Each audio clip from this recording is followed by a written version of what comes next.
Hmm. AI. AI, AI, AI. AI. Everyone likes to fight about the ethics of using AI in a creative way. I don't see much of a point in spending the energy in fighting people over that stuff anymore. It is what it is. So if we can move past that and sort of think about what's next, if we can accept that people are just going to do it, what does that mean? I think there are two questions that I have. One being, if AI generally just takes sort of an amalgamation of ideas and things that it's been fed into its algorithm that it's learned from, and if it's so much easier and cheaper for people to do without spending the time and energy to learn a skill and a craft, is that going to deter people from learning a craft or a skill or dedicating themselves to a discipline of art? Probably. I think it probably will. I think another part of me feels, though, that truly creative people are going to create no matter what.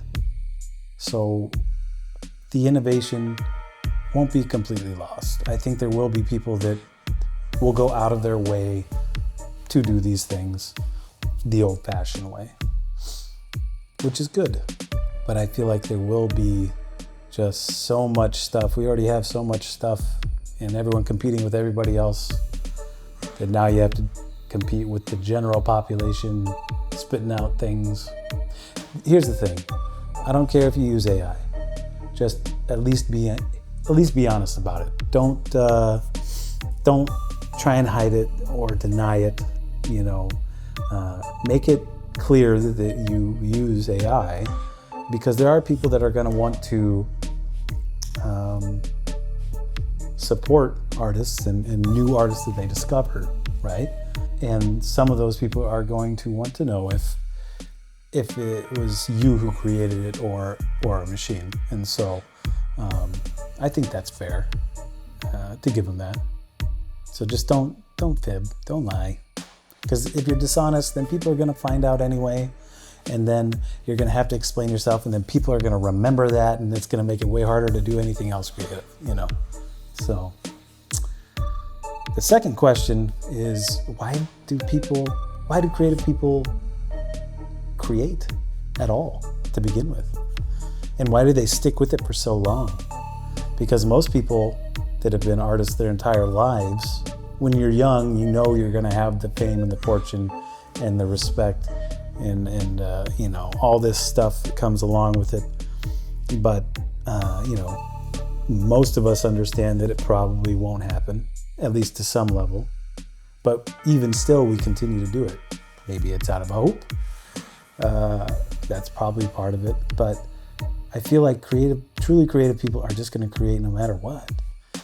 But why? Why do they keep at it? And I think the darkest answer I have, I don't know why my mind goes here. I think part of it, at least on a subconscious level, is self-preservation. To cheat death itself.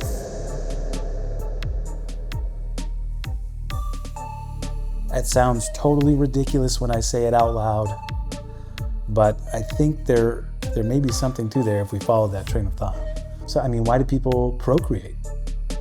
People have kids for all kinds of reasons, but at an almost base and instinctual level, it feels like people create to leave something behind after they're gone, right? People do this so that there's proof that they existed to begin with, and so that later generations can see that. And I feel like there's something there. And when you have sort of this innate instinctual drive, I say nowadays when people ask me why I still do it, and it's because I've always done it, and I probably always will to some degree. And some people give up on it. A lot of those people end up coming back later on anyway, just because it's sort of a byproduct of who they are. It's just a byproduct of their life. When there's them, that means there's stuff they're gonna make, and that's good. But it's also kind of what's the word I'm looking for? It's too real. It's a little too real. But yeah, I don't know. I'm just rambling.